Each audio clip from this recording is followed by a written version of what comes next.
secrecy? Why is the Parliament asked to approve expenditure of $500 million without relevant information, transparency, and accountability?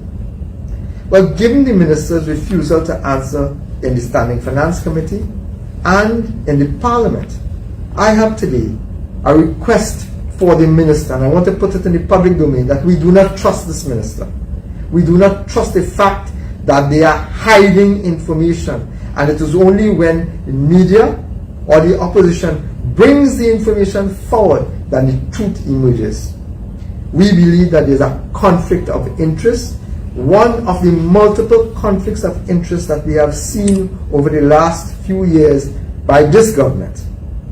So given their refusal to answer questions on these two particular loans, I want to use this opportunity to ask the minister to provide to the national population a list of all loans refinanced in the last 6 years, including these two loans, the one by Udicot and the one by ETEC, and in regard of each loan, provide the name of the institution who provided the initial loan, provide the name of the institution to whom the government has now gone to refinance this loan, provide the selection criteria for those lending institutions specifically as it relates to these loans, advise whether or not any fees have been paid, including finder's fees, agents or agency fees, management fees, and legal fees. Advise the population of the estimated opportunity cost of refinancing these multiple loans as opposed to paying off the loans when it was due with money already budgeted for it. You see, what is worrying today is that this government has started a new trend of refinancing debt. It is important to note that when a government is forced to defer the settlement of loans, it raises a disturbing issue. That a government has so mismanaged its finances, has so mishandled its fiduciary responsibilities, that it simply does not have the money to meet its day-to-day obligations. I ask, is this government bankrupt? Is this why they don't have the money to pay for bills that are due and they must now refinance? In the case of these loans, this government has chosen not to pay the lender, but to incur additional costs because refinancing has costs. The government needs to tell us what those costs are. I repeat that the fact that this government is unable to finance its obligations, to meet its debt, to service its debt, is a cause for major concern. And those causes have been reflected in the continuous downgrading by international agencies of this government and this Minister of Finance since 2015. When this minister has come in, Moody's and Standard & Poor's have continuously downgraded this government because of the fact that they have very little confidence in the government's ability to repay its debt, to meet its debt obligation. As an alternative government, we remain very concerned about the level of debt that this government has saddled this current and future generations with. The most recent data provided by the central government shows that central government debt is at its highest at $107,499,000,000, with about 30% of it being foreign denominated debt. This is extremely concerning given the kind of mismanagement that we have recently seen under the hand and thumbprint and fingerprint of this government, for which no one has been held accountable to date. Two NGC-related scandals, the Train 1 fiasco and the compressor facility, which together cost taxpayers over $400 million, have been written off by this government in full sight of the national community, who is now being asked to fund this corruption via increased taxation and even more borrowing. But these are not isolated incidents, and it appears that under this government, no one will be held accountable for the transgressions that they are overseeing, except the public. members of the public through increased taxation. The fact that this government has made a conscious choice not to expedite the procurement legislation since 2015 and has still not fully implemented it, so that they can award billions of dollars in contracts to favored contractors without accountability and oversight by the very Office of Procurement Regulation, is even more concerning, because it creates the space and the environment for corruption and mismanagement. I want to remind the national population that for 2 years ago, the head of the Office of Procurement Regulation cautioned that the cost of corruption in Trinidad and Tobago was in the vicinity of $5.2 billion per year, facilitated because of the absence of proper procurement legislation. Even with that knowledge, the government did nothing to implement. These actions, these revelations, should have prompted any government to rush forward to plug the leaks. Instead, this government turned a blind eye and are now asking taxpayers to pay for their transgressions. Minister Imbert seems intent on squeezing taxpayers like squeezing blood from stone to fund his government's debauchery. It is unethical that the Minister of Finance can turn a blind eye and even defend the level of corruption and mismanagement occurring under his watch, so that he could use the parliamentary majority to refuse to account and to stifle debate. But that is how this government is operating. It is as if they don't care about transparency and accountability. Today's newspapers carries another classic example of exactly what we are speaking about, where government deliberately sidesteps the rule of law, sidesteps legislation, and does what it wants, refusing to account for its action because they believe that they will not be held accountable. In today's headline, NIB Act breached. Under this legislation, the act that sets up the NIB board, which presides over pensions, which presides over the maternity benefits, which presides over the fund that supports us all, which we contribute to on an annual and monthly and weekly basis as employees. The requirement is in law that the chairman of the board is appointed by, it must be someone who, in the opinion of the minister, so the minister is the one who's appointing, in the opinion of the minister, is independent of the government, business, and labor, and that is who should be appointed as chairman of this very critical board that deals with billions of state assets. It is a fact that this very gentleman sat as a member, a government-appointed member of the board previously, and within days of being removed as a government-appointed member of the board by the Minister of Finance, Colmember, who knows the law, who understands the law, and therefore understands the breach that he has facilitated.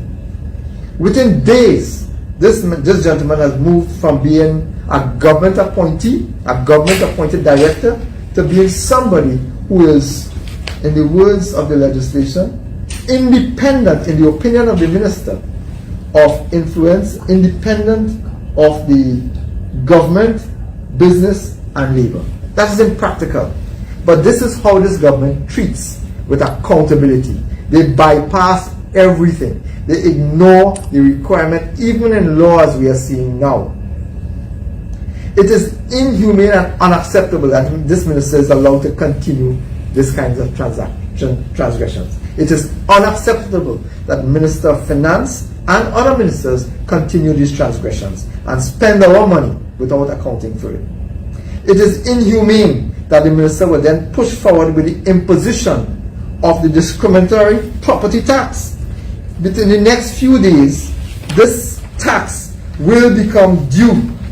In the next few days, citizens will face penalization.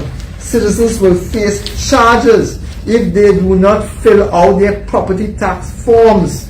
In the next 2 days, this government will penalize taxpayers because they need the money to fund their transgressions. We call on the government from this platform today, even at this stage, to stop this property tax, withdraw the property tax immediately. We remind the government that it has further an obligation to account to the population for every cent that it has spent, and it is our duty as elected representatives of the people and as your loyal opposition and alternative government to hold this government accountable for its transgressions and its refusal to abide by the rule of law and basic accounting principles. This country needs answers. The minister must stop disrespecting and insulting the population and provide answers to tax-paying citizens for the money it has spent over the last 6 years and plans to spend going forward. In that context of the need for greater transparency and accountability, there are other issues that have now become placed in the forefront, in the front burner of the national viewpoint. And to deal with a couple of those, I want to hand over now to my colleague, Dr. Roodal Moonilal, who will treat with some very critical issues currently facing Trinidad and Tobago. Dr. Moonilal. Thank you. Thank you very much, Member of Parliament, Mr. Dave Tancoo. And good morning to all viewers, listeners in Trinidad and Tobago and across the globe that you may be following our broadcast from. And welcome to the Sunday morning press conference by the opposition in Trinidad and Tobago. This morning is my pleasure to speak to you on a couple issues, two, if time permitted, maybe three issues, dealing in a frontal manner with the state of governance in Trinidad and Tobago. On Monday last, many of you will recall, I raised at our Monday night forum two pressing issues, one regarding the collapse of the Package 5A segment of the Solomon Hochoy Highway extension from San Fernando to Point Fortin, specifically in the vicinity of the Mosquito Creek. And I also brought to the national attention the issue of the collapse of the $1.1 billion hospital construction project called the Central Block at the Port of Spain General Hospital. This morning I would like to update listeners and viewers and the national community on both matters. We have seen during the week and we have heard from various personalities from the government on this matter. So we would like to respond this morning and give some update on some of the issues that we face. If I'm to begin first with the Mosquito Creek matter, I'll begin by indicating that I believe 7 days have passed since the national community received such dramatic photos and video and got information relating to the collapse of the Package 5A segment. After 7 days, the Minister of Works and Transport has, in a way, he has hidden himself from the public and has refused to come to the table and account to the people of Trinidad and Tobago. In fact, accountability is an issue here. This government has contempt for accountability at all levels, and MP Tancoo gave some very, very important illustrations of that point. So 7 days later, where the international community, the local community, have actually seen the collapse of the highway in such a vivid and dramatic manner, the Minister of Works has not spoken. He's hiding behind the veil of a committee. He believes that we can committeeize this and put it to sleep. You can sweep it under the carpet by putting a committee of unknown people from unknown agencies with unknown deadline. But that will not work, because we will continue to explore and exploit this matter in the interest of the people. We will continue to expose this matter. The Mosquito Creek collapse related to that package has serious implications for the continuation of that highway. And I want to remind viewers that it was the People's Partnership Administration under Mrs. Kamla Prasad Bisesa that embarked on that highway. That highway was promised by Eric Williams about 30, 40 years ago. Today, it is the People's Partnership that constructed the segment from Taruba to Debe and from, I believe, Otahiti to Labre. Not 1 inch of that highway constructed by the partnership, not 1 inch has collapsed. And the incoming administration of 2015, of course, raised all type of matters about the construction, about procurement, all sort of things, committing themselves to the project. In fact, that was one of the few projects that they met, that they committed to continue. It wasn't the 100 schools we built. It certainly wasn't the Beetham wastewater plant. It wasn't any other development project that we undertook.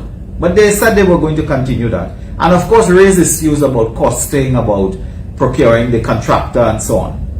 Today, that segment has a value of $281 million. $281 million. Today, the police and the army stand guard at that highway because presumably they believe people may come to steal the highway.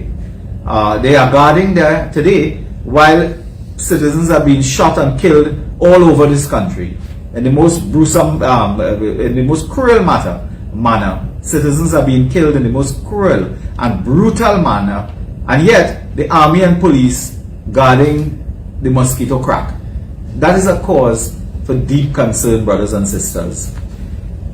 But there's a dimension that I would like to raise. First, I'd like to repeat this issue I raised on Monday because the government has not responded to that. They are not reporting. You would think a matter like this, Mr. Sinanan, in 2 days, 48 hours, would have a report to the national community. I raised the issue of Studley Park.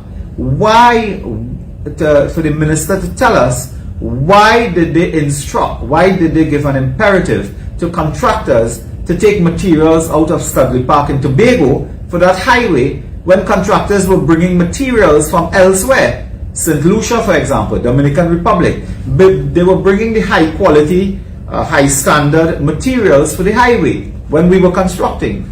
Contractors, lo and behold, were forced, I believe, to go to Tobago to do business with a prominent Tobago businessman linked to a very high official in this government to secure materials from Tobago Studley Park. Those materials, we are asking whether that material is not substandard, whether it is high quality materials that were being used. You see, I have in my possession this morning, I have here a pile of documents, one entire pile. All of this has to do with the construction of the Solomon Hochoy Highway extension, and particularly that area between what is called the Gordino River and St. Mary's Junction, commonly called Mosquito Creek area. These are the documents between the Ministry of Works and Transport and the Environmental Management Authority. Now clearly we can't go through all in detail or read, but all of them are in my possession and the possession of the opposition. They deal with application for a CEC, what's called a Certificate of Environment and Clearance, non-technical executive summary, engineering consultant reports, legal regulatory framework, project description, description of affected environment, qualitative risk assessment, environmental impact and mitigation measures, analysis of alternatives, interagency public NGO involvement, etc., etc. If Mr. Sinanan don't have these documents in his possession, I'm prepared to share it with him because I think he need to look at this. You see, I will just quote from one or two documents without going into all because we also have limited time here. But these documents, and particularly this document, review and assessment of the report on the certificate, environmental clearance certificate, speaks to works that are consistent with the award or the granting of the environmental certificate, the environmental clearance certificate. Now, when you get a project in layman terms, when you approve large-scale construction project, you get your CEC, but the CEC has certain conditionalities, certain requirements, certain policies that you must adopt, certain projects even that you must implement, mitigation and so on.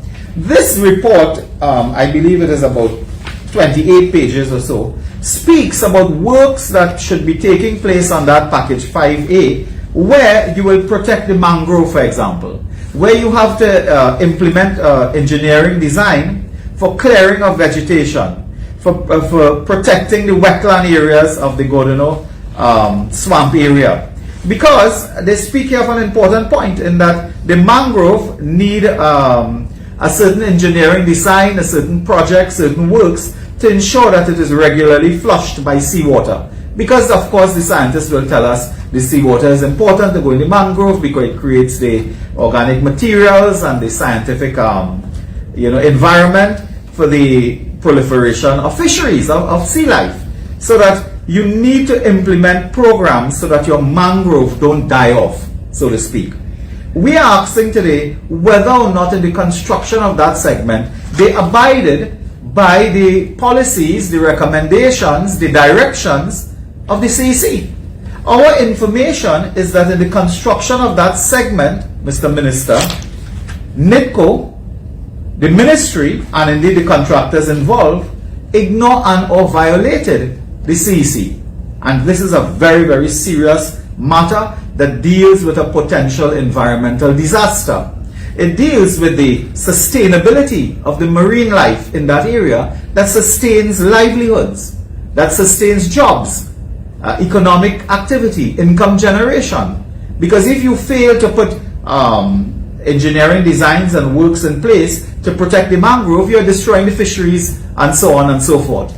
And the scientists and the environmental community can speak at length in detail on those matters. So we are asking today whether or not NIDCO and the Ministry of Works and the contractors placed a design at that point to ensure that we protect the mangrove, to ensure that all that was done and all that was directed through the CEC was indeed implemented. And today I call upon the Environmental Management Authority, and I do so because it was also my pleasure to serve at one time as minister with responsibility for the environment. And I understood some of these matters by working for several years on the interministerial committee that constructed that highway, that was in charge.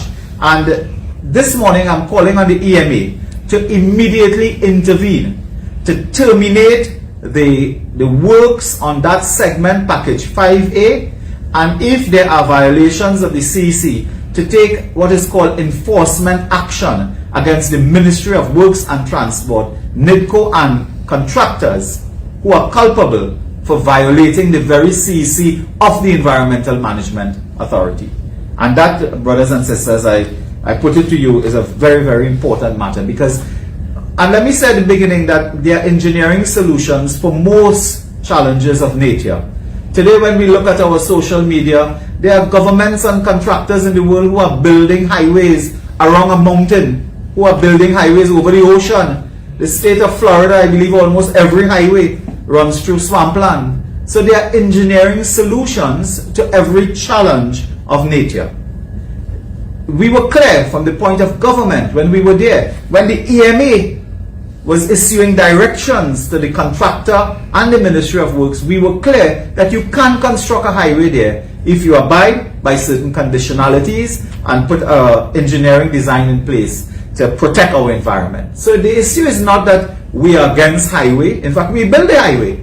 The issue is that you must follow diligently the recommendations and directions of the Environmental Management Authority. And this matter I raised this morning because I have in my possession about 35 documents between the Ministry of Works and the Environmental Management Authority that speaks about what has to be done. And it is our information that this segment violates terribly requirements to protect the environment, and I call on the EMA to intervene on that. And as I said before, we are not being told at all how much monies it would take to even rehabilitate the situation as it is now, because it may cost more than $200 million just to rehabilitate, to redesign. And someone has to foot the bill. It cannot be the taxpayer. Yet again, this has the hallmarks of PNM mismanagement and corruption and incompetence. In fact, that road today, that crackdown at the Mosquito Creek is testimony to the corruption and incompetence of the Rowley regime in Trinidad and Tobago. Having said that, I would now like to move to the issue of the Shanghai Central Block. Brothers and sisters, last Monday, I brought to the public attention on the UNC platform a letter dated November 5th, 2021, written by Shanghai Construction to UDICOT, indicating that the project was effectively terminated on November 19, 2021. But the first reaction of Mr. Noel Garcia, and Mr. Garcia is an unlucky man, I believe. I think he's an unlucky man. When he served at HDC many years ago, they built houses at Retrench and Debe in South Trinidad. The houses were moving. When we got there, I asked if they were mobile houses, because they were moving, every year moving and slipping and falling. Then Mr. Garcia, I think he's the only person that ever used the HDC as a bank. When we were there, we discovered that he had borrowed some money from the HDC for some emergency, but when the partnership raised, I think he went hastily and repaid some, if not all. So he did repay that, but I never knew the Housing Development Corporation to be a bank. But apparently it was used that way, I believe, when Mr. Garcia was around the compound. Now he's around Unicot again, and the Central Block comes up now. Now there are several outstanding matters here. Their first reaction, if you will recall this week, was to threaten to sue me. They first threatened to throw me in court for raising the matters. Then they belatedly and sheepishly confirmed that the letter is real, that these events are true. When on Wednesday, January 19th, the Prime Minister stood in the Parliament and he said he couldn't say whether the contract terminated or not. 1 week later, Noel Garcia said, Shanghai long gone, front page headline. So you understand this government has a contempt for accountability in the Parliament and outside. So by this letter, of course, they raised several matters and so on. I just want to take off on one or two which we did not raise on the Monday, given time and so on. You know, Unicot is now suggesting that this is a matter dealing with the FIDIC engineer. But the FIDIC engineer, which is an independent engineer, is appointed by the government, by Unicot, to conduct this work and to supervise and so on. They operate with what is called the Yellow Book and so on, which has very rigid procedures and policies and deadlines and responsibilities. And we are asking whether, this morning, we are asking the question, whether or not this was deliberate. Whether the slowing down, sabotage of this project was deliberate to get a P&M contractor to come in and take over this project. This is what we are asking. Then, Mr. Garcia is saying that Shanghai was responsible for everything. They had the umbrella contract and so on. But in this letter, it speaks about an unacceptable position of the FIDIC engineer with respect to requests for proposals for a design built of a new doctor's lounge, walkway, security booth, etc., etc., where they had a clear conflict between a new contractor underbidding Shanghai. But then Mr. Garcia says Shanghai is in charge. They who procure subcontractors. But the letter say this contractor came in and was underbidding the umbrella contractor, Shanghai, for design and build of certain facilities. Why do you want a contractor to come in and build a doctor's lounge when you have a contractor who is building the whole hospital? They built the entire Kuva Children's Hospital. We didn't have somebody else coming to build the security booth. Shanghai was responsible for everything. So that is a serious conflict. We would like to know who is the contractor that was bidding, who they described as having an unfair advantage. And today we will leave this letter with you, with the national community. I want this letter to be read by every citizen. For some reason, the media is not highlighting certain issues here. Interestingly, the identity of this contractor that was bidding and underbidding Shanghai, where Shanghai said their prices were manufactured or were fabricated because it excluded certain work, certain critical components of the project and so on, but they were underbidding, so to speak. The other matter I want to raise is Mr. Garcia is telling us now, look here, don't worry, this is a normal thing. These things just happen, you know, it's dispute. Large-scale projects always have dispute. Mr. Garcia, large-scale projects don't collapse. Billion-dollar contracts don't collapse overnight this way. They don't collapse. You have problems, you will always have little disputes here and there, but you work it out behind closed doors. We built the children's hospital using Shanghai construction within budget and within time. And you know, brothers and sisters, a hospital contract collapsed in the height of a global pandemic. I mean, what a cruel irony. That's the most terrible thing that can happen. That a hospital where you were going to put 540 beds that project collapsed at the height of a pandemic, something is desperately wrong. But Mr. Garcia said, these things happen, man. These things happen. Don't worry. There are minor problems and so on. And we are negotiating with the contractor. I want to ask today, what are you negotiating for? What? The contract is terminated November 19th. There is nothing to renegotiate.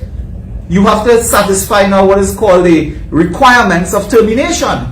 And those requirements are, I just want the population to know, 1, performance security to the contractor needs to be repaid. How much millions that would be, we don't know. 2, payment for work done. There is an outstanding claim by Shanghai, we believe, for over $200 million for works done. Payment. And here this one, page 3 of the letter, payment for any loss of profit or resulting loss or damage. You know what that means? If that contractor had earmarked $100 million plus in profits from that project, you, Mr. Garcia, and the taxpayer are called upon because of your corruption and incompetence to pay back loss of profits which could be in excess of $100 million for work not done, so to speak, because the contract collapsed. So Mr. Garcia, if there is corruption in that project, if there is sheer incompetence, Trinidad and Tobago taxpayer is being asked to pay profits for a contract that collapsed, for work that will never be done by the contractor. It is done, it is finished. And this is the sorry state that we have. But one more issue I want to raise with this, which we did not raise the last time. Incidentally, we must recall that when this contract was advertised, the Central Block contract, it was on a basis of a BOLT project. BOLT, which is of course build and own and so on, where you finance, you have ownership, and you go for a particular time. That's a big way to say that you will own the project for a period of time and then hand over to the government. Right? What is the status of this? Is Shanghai owning the little piece that they built? As the thing has collapsed now? Because you advertise here, I want to indicate, according to the request for proposals for the construction of a central block in Port of Spain, you advertised this and told the national community that it was going to be a build, own, lease, transfer arrangement whereby the Ministry of Health will give the concession to the proponent to build a new block, lease the facility to the Ministry of Health, and at the end of the lease period, transfer ownership of the central block to the Ministry of Health. So is Shanghai still going to lease the piece they built? What is the situation? Now, if this wasn't bad enough, we have a next problem here now. According to documents from the Government Ministry of Finance, now as Mr. Tancoo quite rightly say, you cannot trust anything that Mr. Imbut says. You cannot trust, of course. And many of them in the government, they appear to be, to some people, not us, but they appear to be convincing liars. So we'll read from the document. Ministry of Finance expenditures 2020-2022. They are providing for interest payments on the central block. Every single year, they provide between $4 to $5 million only on interest, on a loan for that. So clearly, a loan has been taken to construct the central block. A loan. They have taken a loan. When we look at the documents provided by Ministry of Finance, it speaks of loan arrangements between UDCOT, CIBC, First Caribbean International Bank, a series of loans and so on, to facilitate the redevelopment of Central Block, Port of Spain General Hospital. When we add the figures, and I keep saying, when you're in opposition, it's almost like you have to be a private detective, because you don't have official information, nobody in officialdom give you anything, you piece it together. The piece from the Ministry of Finance, their request for proposal, Shanghai Construction, documents from the estimate of expenditure. So we have it all here. This is speaking to almost $550 million in loans taken for construction of the central block. Today we ask UDCOT, what is the status of the loan? How much money have you taken from this loan, from First Caribbean Bank or any other institution, to pay for this central block? How much have you paid? How much are you owing? How much work has been completed? Because when you throw out contractor and contractor throw you out, the loan is now in jeopardy, because you have taken a loan for a specific purpose And in doing the loan documents, it will state the contractor, it will state the time, it will state the milestones for accomplishing and the payment schedule and so on. So the loan now has just fallen apart. And these are some of the burning issues that the Minister well, I can't say the Minister for UDCOT because he didn't even know the contract ended. Dr. Rowley stood in the Parliament. He didn't know if the contract ended, if it continued. In fact, there are sometimes in the Parliament when you really question what exactly is he aware of, if anything at all. While UDCOT chairman told us 6 days later, well, the contract long done. So what are the next steps? Clearly, there are contractual obligations that the government will have to meet, including paying loss of profit, outstanding monies owed to the contractor, and also damage. Now, I keep making the point, Shanghai Construction, I believe they have a budget bigger than Trinidad and Tobago's budget. They work all over the world. They are part of the government of Shanghai, I believe as well, a government or quasi-government institution. They are an institution of diplomacy. When they write letters like, this project is mission impossible, this project is outrageous and extraordinary and so on, you have to read between the lines. These are diplomats. I mean, what would they have said if they were not diplomats? So, this is a state of worry involving $1.1 billion that they cannot to this point explain. The loan issue, of course, the outstanding works payment, the issue of loss of profit, that is what they have to now come to the table with. And of course, who is going to take over? Now, I get the impression listening to Mr. Garcia on a radio program, he believes that this is a falcub. This is a goat pen in Tobago. That you could just stop building, tell the contractor, bus it, and then call a fella from by the shop who you meet and say, come, finish the work for me.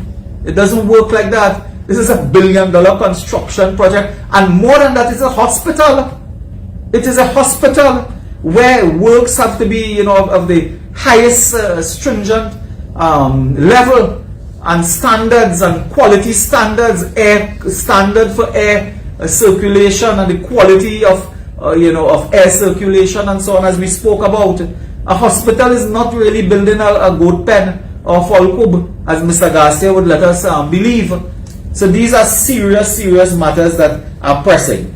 And brothers and sisters, before I close, a final matter came to the fore as well, and I will just take 1 minute to respond to that. And that has to do with the front page of another newspaper today. Mr. Tancoo made reference to the front page of one newspaper today. I will make reference to another, where it is the ambition now of a newspaper to distract attention away from the Shanghai $1.1 billion, distract attention away from the $281 million mosquito crack, and to raise issues pertaining to gun license and all these type of things. This is the only country where a government spends all its energy to discover how law-abiding citizens got firearms, as opposed to how criminal elements get firearms. This is what they're doing. And we had the opportunity to receive a very important bit of correspondence from the Police Service Commission, and it's very instructive that the very Police Service Commission, in response to a Freedom of Information request, indicated that they appointed an independent investigator to do two things. And would you believe this is the terms of reference? This is the letter. This is the letter, Dave. This is the letter. 2 lines. They said, Mr. Stanley John, retired, could you please investigate allegations of corruption in the issuance of firearm users license and the handling of a reported incident at sea involving the head of the legal unit of Trinidad and Tobago Police Service. That's all. No terms of reference, nothing else.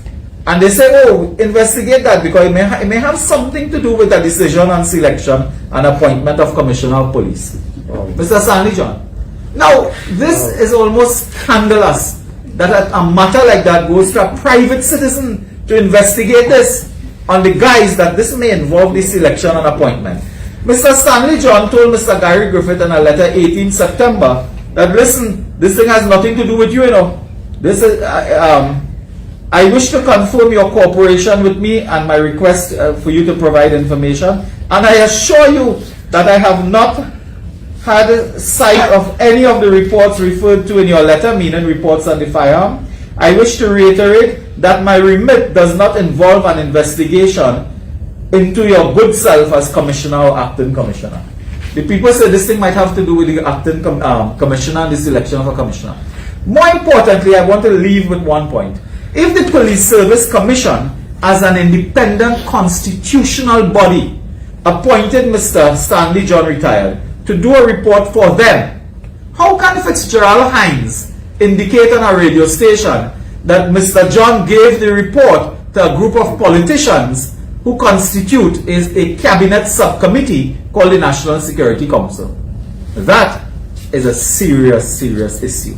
Mr. John was appointed by the Police Service Commission, which is an independent commission under our Constitution.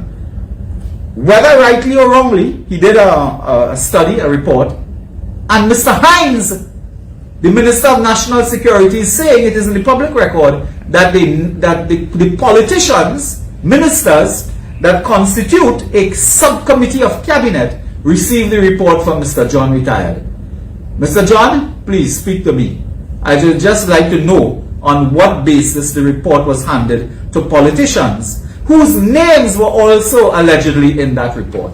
On that note, I leave that there for now, and we can take some questions for information or clarity. Thank you very much.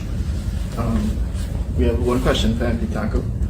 MP Tancoo, why do you think the government is concealing the identity of the institutions it's using to refinance some of these loans? We have had, thank you for the question, we have had multiple examples of ministers using the cabinet as a boardroom for business deals. We have had multiple examples where we have had ministers forced to leave the cabinet because they had conflict of interest issues, because they were involved in business and therefore had to declare their interest. Because of that, we have noted that the government has been spending a lot of time avoiding having to answer questions on issues that relate to government expenditure. It is my view, given the history, that when the government starts hiding and refusing to provide information, as we have been asking with regards to institutions engaged in the provision of financial services to the government, it has been our experience that there are relationships, some unhealthy relationships, between the providers of those services and the government.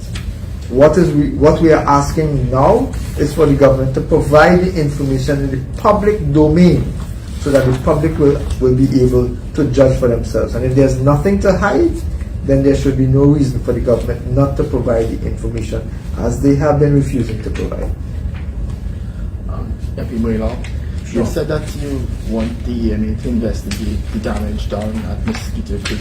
Based on what you've seen, would you describe it as an environmental disaster happening? Well, it has the potential to be an environmental disaster, and this is why I'm calling on the EMA to immediately issue enforcement action notices and investigate quickly what has happened with the design for that particular segment, because we are being told that has serious implications for the marine life, for fisheries, for the mangrove, of course. In that area there's a vibrant mangrove area that sustains an ecosystem that is linked to livelihoods, that is linked to sustainability and so on. So we believe it's a very serious matter, and the EMA has a duty now to intervene. With regards to the report that you mentioned, was it the current PSC or the previous one that asked for this investigation? The report is dated 30th August and signed by one Bliss C. Prasad. It is the former PSC that gave this very bikini type looking letter to Mr. John, that really you don't know at what level he was investigating and what exactly he was doing, because it had more to do with the head of the legal unit of the Trinidad and Tobago Police Service than with any appointment for commissioner and so on. But I guess Mr. John would tell us about that in due course. I also wanted to repeat the point that I made last Monday, that Central Block project began sometime in about February 2019 or thereabout, and that was supposed to be concluded almost 2 years ago.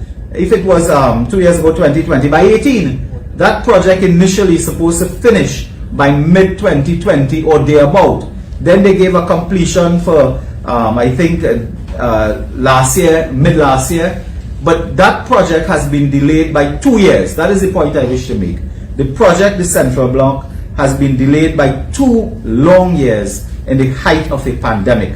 And that is almost an international criminal act. Okay, so if there are no further questions, we want to thank you on behalf of the opposition, the members of the opposition, for your time in during today's press conference. We look forward to further questions and queries and to interacting with you further. And we hope that you take the information provided today to heart and continue to demand accountability and transparency from this government. Have a good day, everyone. Well done.